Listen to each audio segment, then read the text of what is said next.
Hello nerds! Thank you for watching Generally Nerdy. This is your Weekend Nerdom TV edition for the week of March 5th, 2018. This week we have some Gotham stuff that we're going to talk about because that's a thing that we do now.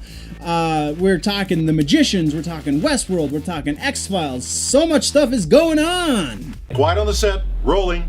Hi, I am Bitsy Telek. Hey, I'm Hale Appleman. I'm Walter Kane. I'm Rene Aubergenois, Odo on Deep Space Nine. Michael Dorn, Lieutenant Commander Worf, Star Trek The Next Generation. Come and see me and hear me and talk to me and listen to me talk about myself. Hey man, this is Kevin Smith, often considered generally nerdy, and you are listening to what is often considered generally nerdy. On Generally Nerdy. You're listening to Generally Nerdy. Generally Nerdy. Generally nerdy. You can get your advertiser-friendly shirt over on the Teespring store. Teespring.com/stores/generallynerdy is the only place to get your advertiser-friendly shirt. It's a shirt that says, I don't do this for the money, man. I do this for your mom. Teespring.com/stores/generallynerdy to get your advertiser-friendly shirt today. Now let's kick into some nerdy news, shall we? TV news this week, we're starting with Gotham. So we're gonna get a Joker this season. And then Gotham will never come back. No, I wish. No, we don't talk about Gotham very much because we don't like Gotham very much. I am a big fan of Cameron Monaghan, however you say his name, Monaghan. Something, the redhead kid who plays Jerome on Gotham, who, when he first came out, we all thought was going to become the Joker, and that's what got a lot of hardcore Batman fans to not watch that show. Well, that amongst a million other things, but it turned out he wasn't the Joker. He's just what they called Proto-Joker, and they've had a number of different Proto-Jokers. They've actually done a number of different lots of things. Poison Ivy has had about 3 iterations. The Scarecrow has had multiple iterations. I think that's about it. So that's one thing. This is why Batman fans don't like Gotham, because Batman's not younger than all of those villains. He's older than most, and as old or approximately the same age as others, and kind of younger than others. Like, he's not. He and the Riddler. Let's use that one. He and the Riddler are approximately the same age. He and Poison Ivy. He is older than Poison Ivy, as far as I know. So to have him be so much younger than the villains doesn't make sense, and that's just the scratching the tip of the iceberg. But Jerome is kind of a big one, and they're kind of circumventing that. So David Mazouz. I know there's a lot of Gotham fans out there. Please correct me on my pronunciation. Was talking with comicbook.com, and he said that we're going to get the actual Joker, or what they're going to try and bill as the actual Joker, on the back half of this current season. And that was kind of, he was really vague about how it was going to work out, but there was talk of... And this might have been a different news article that I'm referencing, but there was talk of Joker was going to be related somehow to Jerome, and so they're going to look a lot alike, and we know we have strong reason to believe that that's a legit thing, because a little while ago, Ben McKenzie did an interview talking about Cameron Monaghan's performance, and he said he has multiple personalities. And then more specifically and more recently, Morena Baccarin has said that Cameron is such a good partner on screen that he's even a good partner for himself. So it sounds like Moynihan is going to play this version of the Joker, and they're just going to, do the green hair instead of his usual ginger hair. And like, I don't know. I honestly think, we know they're coming back for next season. I think this is the nail in the coffin. This is going to be the thing that really sends people away from the show, unless they do it perfectly. Because you can get away with doing a Joker that is this much older than Bruce. It's totally believable because nobody knows anything about the Joker. We have no idea how old he is, who he really is at all. All of these things exist because, so that makes the Joker doable in this way. So you have to do it perfectly in order to get your fan base back. Batman is one of the biggest superheroes in the world. Even people who don't read comics easily recognize Batman. So, and then the Joker is his perfect villain. So don't screw this up.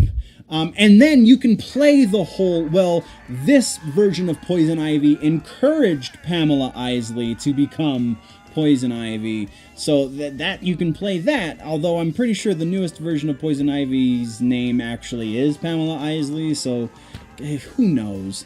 They're doing so many horrible things to Batman over on the Fox network, but I am a big fan of Cameron Moynihan. He is beautiful on Shameless. He is a fantastic actor, even though his accent kind of comes and goes. Otherwise, he is one of the highlights of that show. On Gotham, it's a different story. If they are legitimately bringing in the Joker, I will catch up and see what they do with the Joker. And then we're definitely going to talk about that.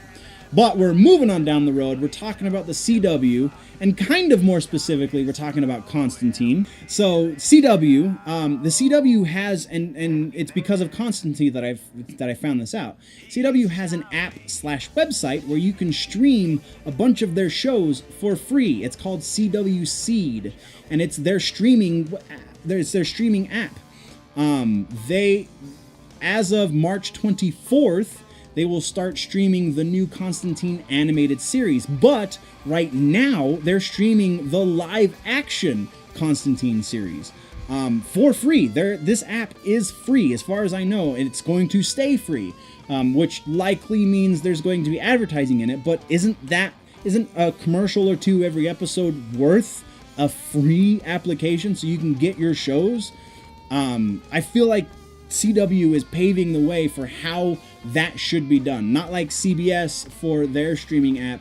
That's how we get the Star Trek Discovery show, because there's a couple other shows on there, but nobody really cares about those other shows because they just want Star Trek. So CW's got the right thing in mind. Let's see if it sticks, and let's see how successful it becomes as they start to do content specifically for their streaming app. Next, though, real quick update on The Magicians. Just got announced that they are signed on for Season 4. So congratulations to Hale Appleman and crew. There's a little link right about here where you can see I sat down with Hale Appleman last year at Starfest Denver. So interesting interview. Go check it out. Next on the list is Westworld. Westworld Season 2 begins airing on April 22nd. We got some updates to talk about. So the host thing that factors into the intro sequence has a name. Kind of. The type of host has a name. They're called drone hosts, and they're going to factor into Season 2. They are a little bit different than the one in the intro sequence, though, because that one has facial features, and the ones in the production stills that I saw don't have facial features. It's just blank for their face. And it looks like they have kind of armor, I guess, is what that was. And we're also switching gears from Bernard, and we're from what's her name? I can't think of the chick from True Blood and Across the Universe. We're switching from her as our primary protagonist, even though you can't really. Also followed Ford a whole lot. Anthony Hopkins' character followed him a whole lot. So it seems, though, that we're focusing more on Bernard this season, and as he is sifting through the aftermath of the season finale. We see the world through his eyes. So, there was another bit for this. Oh, Shogun World. So, what a lot of people were saying was Samurai World is actually Shogun World, and it's going to factor at least slightly into the story of this current of this new season. So very interested to see how that goes. And also we are getting they're continuing, at least for a few episodes, the multiple storylines, the multiple timelines rather, in the story arc. So we're going to see the Man in Black rise to power, and we're going to see all of these different things, and I really can't wait for season 2 to start so we can start dissecting and figuring it out. Our last bit of news is 2 things from the X-Files. We got our episode 7, which is again that randomly generated number that I'm not going to try and pronounce. And so there was a point in this episode where I started to get disappointed by the X-Files because it felt like they were retreading stuff that other shows that are technically borrowing from the X-Files, from the original run of the X-Files. It seemed like they were borrowing from the borrowers, because there were elements of Black Mirror in this. There were elements of the Twilight Zone-ish, and it just seemed borrowed for a minute. And then towards the end of the episode, it gets better. But there was that brief moment where I was like, oh man, maybe it's a good thing that we might not be getting more seasons out of this. But it started strong and ended strong. It just got a little weak in the middle, that's all. Super great episode though. This is the X-Files. Even mediocre X-Files is better than most. But we also got a trailer for next week's episode. The episode is called Familiar. Link to the trailer in the description. Can't wait for more X-Files. We only have 3 episodes left, so we're going to talk about each one as they air. Before we end the TV update for the week, we have to, like always, talk about this past week's episode of The Walking Dead. It's just... Okay, I'll concede this. I understand that the entirety of last season, season 7, was aggravating.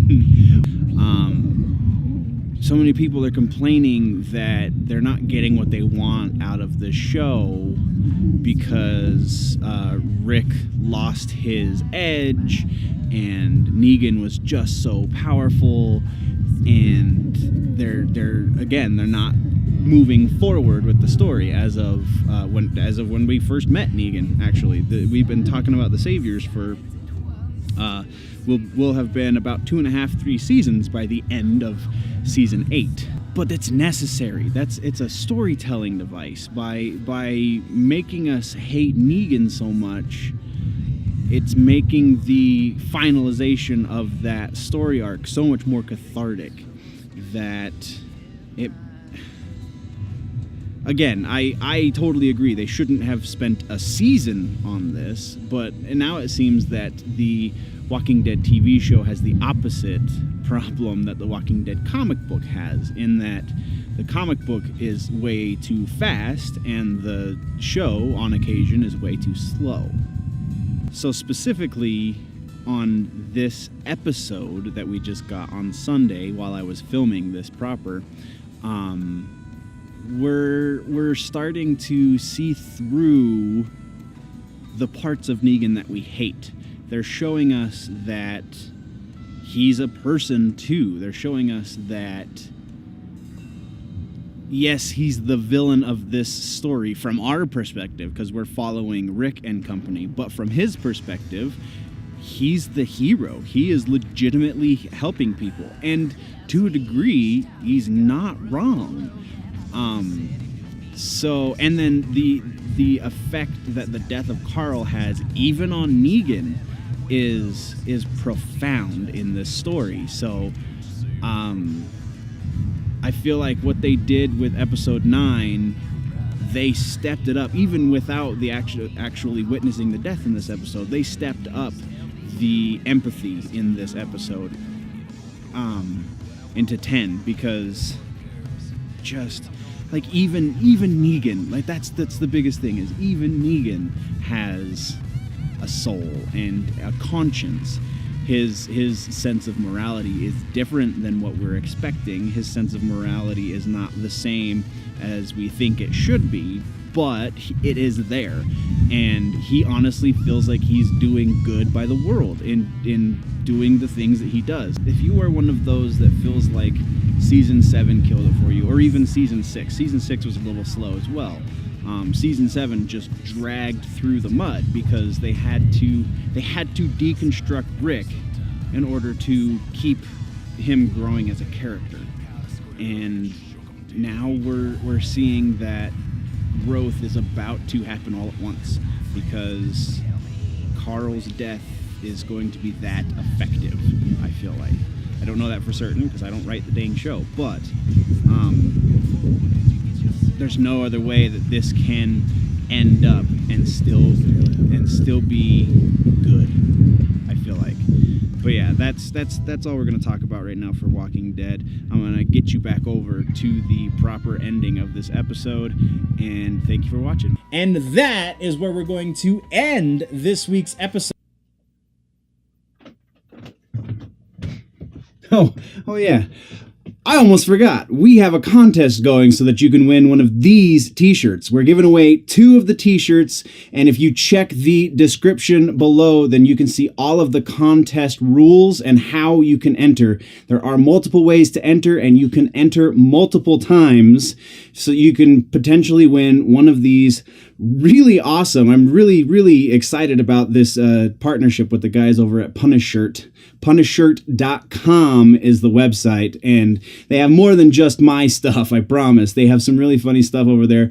Definitely check out their website, Punishshirt.com. Check out the description down below so that you can see how to enter this contest. So in about a month, you could be rocking one of these Generally Nerdy shirts. It's they took it a little literal with the name, Generally Nerdy. Get it? It's a kind of a verbal pun, or visual pun rather. Yeah, again, they have some great stuff over there. Check out their website. Go to the generallynerdy.net to also find the ways to enter, and good luck, guys. So, guys, what did I miss?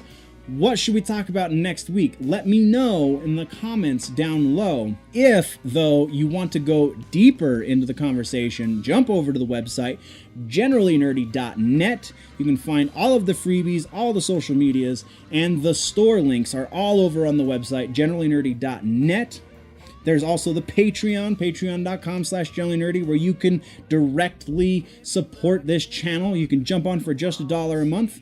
If you are new to this channel, though, click that subscribe button. If you like this episode, click the like button. If you are falling behind on your nerd news and you want to catch up, click or tap that box right there to the left of my face. But before you do that, guys, always remember, if it's generally nerdy, it's probably here.